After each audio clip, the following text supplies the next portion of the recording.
Le jeu Gaspido est en fait un grand jeu de loi qui a pour objectif de sensibiliser les plus jeunes comme les moins jeunes aux économies d'eau.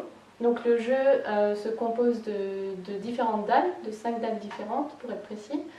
Donc il y a les dalles connaissances, où là on va poser une question au public qui va pouvoir y répondre.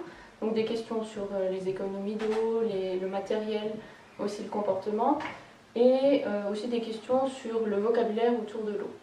On a ensuite les cases techniques, où là on va pouvoir montrer du matériel hydroéconome. Donc soit on peut poser la question qu'est-ce que c'est que ce matériel, comment il s'utilise.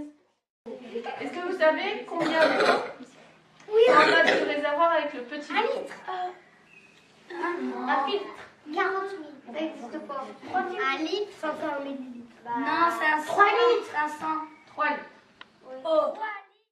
On a ensuite les dalles bonnes nouvelles pour l'eau, où là on a différentes bonnes nouvelles et on va pouvoir discuter sur ces bonnes nouvelles pour l'eau et les mettre en face des cases mauvaises nouvelles pour l'eau, où là du coup on a par exemple des décharges sauvages qui peuvent polluer les nappes phréatiques par exemple. Et le dernier type de case, ce sont les cases défis, où là par équipe sur table, les participants peuvent par exemple colorier les tuyaux d'eau potable dans une maison ou les tuyaux d'eau usée. Donc le jeu se joue par équipe, on peut aller jusqu'à 5 équipes. Au début du jeu, on a chacun un gobelet. Et donc le but du jeu, ça va être de gagner de l'eau et d'essayer de ne pas en perdre. Donc chacun son tour, chaque équipe va lancer le dé et avancer au fur et à mesure sur le jeu en déplaçant son petit pion. Si l'équipe répond juste, elle gagne une dose d'eau, si elle répond faux, elle ne gagne rien. Comment on fait pour utiliser le moins d'eau possible quand on prend sa douche? On prend les petits pommeaux. Donc on laisse répondre que les On bleus. prend les petits pommeaux, puis après on la coupe l'eau et puis on refait. Donc à la fin du jeu, on dit qu'il n'y a pas de gagnant, pas de perdant. On met l'eau en commun dans le gros pot.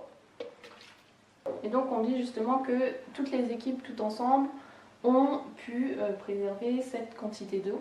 Donc on insiste sur le fait que la gestion de l'eau, c'est quelque chose de global. Donc ce jeu est très apprécié par les enfants parce qu'il y a des épreuves assez différentes. Des épreuves où ils vont plutôt manipuler, donc avec le matériel hydroéconome qu'on peut leur montrer.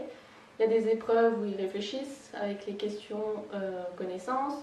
Des épreuves où ils ont à dessiner justement les tuyaux de couleur bleue, couleur rouge, couleur verte.